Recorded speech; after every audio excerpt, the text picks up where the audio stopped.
on demand. Hi, I'm Jim Stroud. Welcome to the Recruiter's Lounge. The Recruiter's Lounge is a podcast of news, interviews, and commentary on the recruiting industry, and it was designed with you in mind. So sit back, relax, and enjoy your time in the Recruiter's Lounge. Yeah. Hi, Jim Stroud here, and welcome to the first ever video episode of the Recruiter's Lounge. I'm your host, Jim Stroud. Some of you may have just only heard about me or heard my voice. Now you have the pleasure or displeasure of seeing me on the video here. I am broadcasting live from Hyderabad, India, where I've been on assignment. And it's a wonderful place. It's a great place to be. I've heard a lot about India. I hear a lot about jobs being outsourced here. I heard a lot about growth and development. I've heard a lot about companies coming down. And I just had to see it for myself. And I got to tell you, I saw some pretty interesting things. And one of the reasons I'm very glad that I came here was I was able to connect with a good friend of mine, AK Menon, who was actually my first guest in the first video ever, the Recruiter's Lounge. And he's actually holding the camera right now. This is to show you how big our budget is in producing this podcast. So what I'm going to do is I'm going to take the camera from him and introduce you to AK, and we will go from there. So without further ado, my good friend AK. All right. Hi, AK. Hi. Yeah, I'm really flattered, Jim. I've started blogging about 6 months back, and it's been indeed a whole world out there which I never knew about. And I'm really happy to relate to one face and one person whose blogs I've been reading. And yeah, I'm extremely glad to be here today. Cool. So, what is it like from your perspective to recruit in India? I mean, I hear a lot here in the States about how hard it is to find talent in the States, and I've also read how it's difficult to find talent here in India itself, even though so many companies and people are outsourcing things over here. What is it like from your perspective? Yeah, I think it's been a very learning experience. I've been a recruiter for about 15 years now, and I personally can see a whole lot of difference. Historically, I think 1993 was the time that liberalization happened. Okay. Until then, it was predominantly a closed economy with most of the Indian companies holding forth, a lot of restrictions for growth. And I think from 93 we've had foreign money coming in, multinational companies coming in. And even if we look at IT industry per se, the predominant Indian growth has happened in the last 8-10 years. Initially it was people just body shopping. In terms of sending people across to the US, and thanks to the Y2K and stuff like that. Mm-hmm. And in the last 6-7 years, we've seen the emergence of the Indian software engineer. We've seen outsourcing becoming part of any business. Right. So much so that now I'm led to believe that most VC companies today hiring in US are ready to invest money only if there's an India component to that. Huh. And I've noticed that we've kind of been interacting with a few of the VCs who come to India. While the most corporate decisions are taken in the US in terms of the finance, marketing, HR, okay, the engineering part more or less is being done in India, and started off with Microsoft in Hyderabad in 1997, and I was lucky to be part of recruiting the core team there, at least one person for sure. Okay, but then been very closely involved with the growth in Hyderabad and the hype around Hyderabad. I think predominantly Bangalore and was the city which has been in the forefront. Right. But I'm sure you'll notice today as you drove down, Jim, a whole lot of IT and ITES companies which have come and around the landscape, and this wasn't there about 5-6 years back. Right. The whole city, this high-tech city which you probably are looking at, was just a Deccan plateau with rocks and mountains, and now you find a whole lot of. Yeah, I don't know from this angle people can see how developed things are, but I'll clip it. I'll add in some video from my earlier earlier trip. So coming back to the kind of the liberalization and the kind of opportunities which have been coming over the last 15 years, there has been a distinct shift from the employer being the provider of jobs to the employee being the decision maker. And as a middleman, so to say, I found this transition extremely interesting. I'm very glad to be part of the whole transition. Because you're a contingency recruiter. I'm a contingent recruiter, and I get paid by the companies, Sure. but only on success. And I can see the power moving in from away from the corporate to the candidate. Right. And I think one thing which is emerging out of this is, since the power has shifted to the candidate, there is more and more role for recruiters, and not just searching active job seekers. We can add value by looking at people who are passive or semi-passive job seekers, people who are not necessarily looking for jobs. And I've personally found that very interesting. I mean, I've always loved to meet people, always loved to read, do a lot of research, attend conferences and be abreast about technology or happenings in other industries. And these are places where you find experts who are authorities in the subject. And I think one thing this new economy has done is given more opportunities for the brightest of them all. Sure. And as a recruiter, it gives me great pleasure to be part of this. So this building here is called the Auriga? Yeah, Auriga. This is the auditorium for this IT park. IT park basically consists of a lot of officers who come and set up their Indian operations. They take it on lease for a little while, and everything is provided. They just need to move in and plug and play and start. Most companies come with plans of hiring 100 to 300 people, and within a year or two, when they're sure about the India story and expansion in India, they move out to their own campuses. We've had Microsoft as one example. Sure. Computer Associates and other companies. Companies like Dell, Oracle, GE, they've all started from IT parks like these. So they all start here. Now I'm looking here on the welcome board. I see Computer Associates. I see Palm, Invensys, Motorola. Cordis, TNS. Okay, cool. Very cool.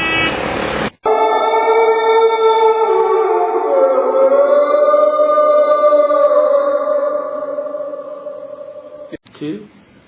You know, one thing that I thought was pretty interesting, I've been reading a lot about Indian expatriates, people who were born in India, but who may have studied abroad and found jobs in other countries like the United States or the UK or Australia and so forth. But after being there for a while, there are a lot of companies here in India who are trying to bring them back home. Have you seen a lot of that? Right, actually, I've been specializing incidentally in that niche. Okay. I first kind of bumped into that niche sometime about 7-8 years back. In 1999, part of there was a website called Return to India, and I used to be a moderator for job forums there. And I found that at that point of time, it was more academic kind of thing, people wanting to know what's happening in India. And predominantly people then came back for personal reasons, because these were guys who had gone for their masters, stayed back in the US, become green card holders. Then as their children grew up and 5 or 6 years old, and they probably felt that the Indian education had a lot to do with their own personal growth, and also due to certain personal mishaps or kind of tragedies in their families, and so this longing for going back home had come in, and they were interested to look at jobs back in India. And typically I would get these questions saying that, hey, I'm a computer science engineer with 8 years experience in the US, I do this, I do that, what kind of jobs will I get in India, what kind of salary will I get, and stuff like that. So predominantly the kind of people who came back in early 2000 were driven by personal reasons. Then thanks to the dot-com boom, I think, or the bust, companies started realizing the need for reducing costs and I think both the offshoring and outsourcing started happening. There were people, expats were the first people who were deputed to India because they could set the whole Indian operations on. Sure.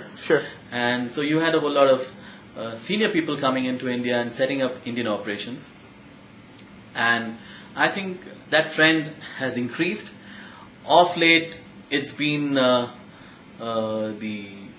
engineering talent, the technology. I mean, not initially the kind of people who were needed were people who could interact with the clients, US clients, who understood how US business worked. Right. Because even today, a majority of the Indian software companies depend on US for business. Okay. So, and if you would look at the Indian software industry, almost 80 to 90% of the business comes from IT services. And so when you had people with US experience who could relate to the US customers, who would know how to, what a American businessman means when he says a particular thing, Right. they were used for the interface part of it. But as the shift has gone from the services to products today, you find again a lot of demand for software engineers. And if you would notice all the big names, Cisco's, IBM's, Sure. and they all Intel, they have set up major Indian operations. Right. And when they are looking for talent, they would rather deploy expats of Indian origin first. Okay. Than hire people from here. So there's been a lot of So the preference is to hire expatriates, people who have come to the United States, have experience, and then bring them back here, are preferred than the people who are already here? that was the initial. Initially? Yeah, Okay. because I think if you look at any pyramidal structure, what happens is you need certain people who can transplant the culture of the company. Okay. Okay. Now, for example, one of my clients, Computer Associates. Sure. When they came in about 3-4 years back, they kind of deputed 7 or 8 people who would lead different product groups. Right. And they were deputed for a period of 2 years, okay, to kind of so that they could handhold the Indian team and then put the processes in place. And so, because today any organization, a global organization, you have the support out of Australia, the marketing somewhere else, you have one part of testing being done in some other country. So, it helped in terms of deputing these kind of people of Indian origin to India. But now, what's happening is increasingly, if you notice the last year or so, there's a trend for Indian companies to acquire multinational companies. Okay, and there are more joint ventures in picture. And as I see henceforth, it is not just enough if you hire an Indian with US experience. You would probably need to hire an Indian who has had prior Indian experience. Okay. So going forth, if you look at so even though we are talking about the same returning Indian, okay, we are looking at people with different skills. Okay, in 2000, they would have come for personal reasons, and all they had to know was good interface, good client interface. But of late, it's not just technology management, but also man management and other issues which are very critical. I see.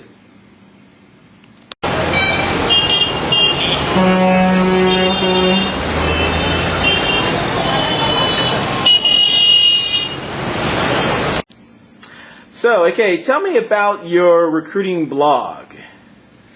Yeah, I think blogging came in in a very late stage of my career. I probably have been doing a lot of one-to-one kind of counseling sessions with candidates, both in person and over the phone. And then over time I realized that, just take a returning Indian perspective, I probably get over 100 mails a month from people wanting to come back to US. Wow. And each time I have to probably spend 30 to 40 minutes talking to them.